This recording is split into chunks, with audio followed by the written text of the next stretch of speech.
വടകരയിലെ കാഫിർ പ്രയോഗ കേസിൽ മുൻ MLA KK ലതികയുടെ മൊഴിയെടുത്തു. 2 ദിവസം മുൻപാണ് വടകര SHOയുടെ നേതൃത്വത്തിൽ മൊഴിയെടുത്തത്. വിവാദമായ പോസ്റ്റർ ലതിക ഷെയർ ചെയ്തിരുന്നു.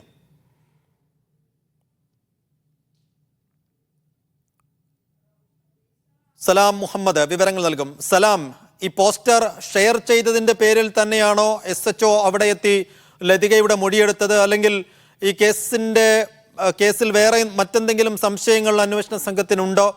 എങ്ങനെയാണ് അന്വേഷണത്തിന്റെ പുരോഗതി? സൈഫുദ്ദീൻ, വടകര പാർലമെന്റ് മണ്ഡലത്തിലെ തെരഞ്ഞെടുപ്പ് അവസാന ഘട്ടത്തിലാണ് ഈ കാഫിർ പരാമർശമുള്ള അല്ലെങ്കിൽ കാഫിർ പ്രയോഗമുള്ള ഒരു സ്ക്രീൻഷോട്ട് പ്രചരിപ്പിക്കുന്നത്. ഇത് MSF പ്രവർത്തനായിട്ടുള്ള EP മുഹമ്മദ് കാസിം എന്നയാളുടെ ചാറ്റ് ആയിക്കൊണ്ടാണ് ഈ ഒരു സ്ക്രീൻഷോട്ട് പ്രചരിപ്പിച്ചത്. അമ്പാടിമുക്ക് സഖാക്കൾ എന്ന ഒരു ഫേസ്ബുക്ക് പേജിലാണ് ഈ സ്ക്രീൻഷോട്ട് ആദ്യം വന്നത്. പിന്നാലെ KK ലതിക, മുൻ MLA KK ലതിക ഉൾപ്പെടെയുള്ളവർ ഇത് ഷെയർ ചെയ്തിരുന്നു. ഈ ഒരു പരാതി അല്ലെങ്കിൽ ഈ ഒരു സ്ക്രീൻഷോട്ട് വ്യാജമായി നിർമ്മിച്ചതാണെന്ന് കാണിച്ചുകൊണ്ടാണ് UDFന്റെ ഭാഗത്തുനിന്നും അല്ലെങ്കിൽ UDFും RMPയും വലിയ പ്രതിഷേധങ്ങൾ രേഖപ്പെടുത്തിയിട്ടുണ്ടായിരുന്നു.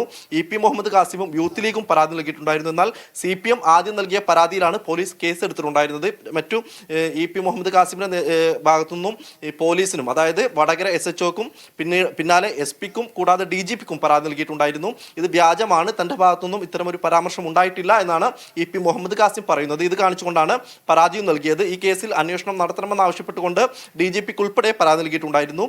എന്നാൽ ഇത് വ്യാജമായി സൃഷ്ടിച്ചതാണെന്ന് കാണിച്ചുകൊണ്ടുള്ള പരാതിയിൽ അന്വേഷണം ഉണ്ടോ അല്ലെങ്കിൽ ആ കേസിൽ തന്നെയാണോ അന്വേഷണം എന്നതൊന്നും തന്നെ വ്യക്തമല്ല. എന്തായാലും KK ലതിക, മുൻ MLA KK ലതികയെ ഇന്നലെ വടകര SHOയുടെ നേതൃത്വത്തിലുള്ള സംഘമാണ് വീട്ടിലെത്തി ചോദ്യം ചെയ്തത്. ഈ കേസിൽ 15ഓളം പേരെയാണ് ഇപ്പോൾ നിലവിൽ ചോദ്യം ചെയ്തതായിട്ടാണ് പോലീസ് പറയുന്നത്. ഏതായാലും അന്വേഷണം ഇനിയും തുടരും എന്ന് തന്നെയാണ് പോലീസിന്റെ ഭാഗത്തു നിന്നും ലഭിക്കുന്ന വിവരം.